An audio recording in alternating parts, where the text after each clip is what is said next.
How do you really see AI impacting healthcare delivery in general in your practices?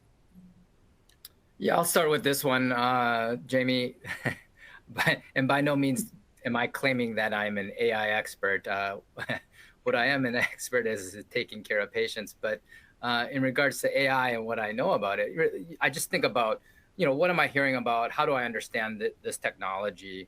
And what do I need help with, right? As a busy clinician, I think not being able to synthesize perhaps data in large quantities as an algorithm or a computer would be able to is really help with detection and therefore early detection of a disease process with screening imaging, ECGs, things like that. I can't run through 1,000 EKGs in a few minutes and validate it and then test it in another cohort, right? So it's really that type of validated and tested AI algorithm that will really, I think, help clinicians. So that's how I understand in the healthcare aspect, but also in regards to anything that would help with better care coordination across teams and mainly communication.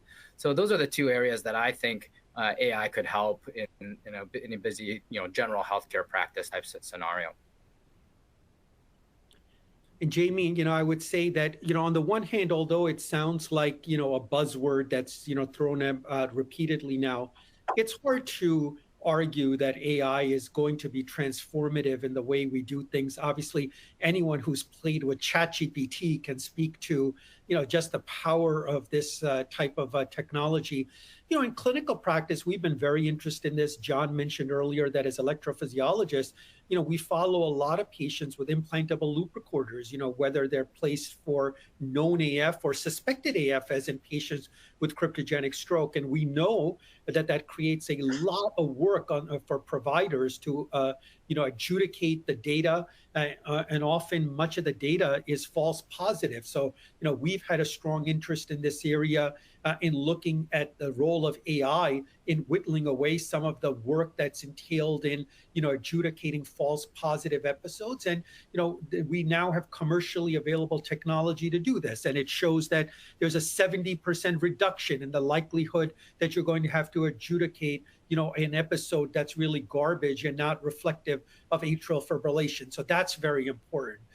It's very important from a clinical trial standpoint, having systems that can use AI to identify patients within your databases of EMR, who could be benefit from an ongoing clinical trial or a procedure that your center is offering, I think will also be very helpful. And then you spoke to something earlier, which is, trying to find other diseases that are hard to diagnose, diagnosed late, where early diagnosis can have an impact for patients. I can think of two right off the bat, something like cardiac amyloid and cardiac sarcoidosis. And so the application of AI, beyond HCM into these disease processes will likely be transformative as well.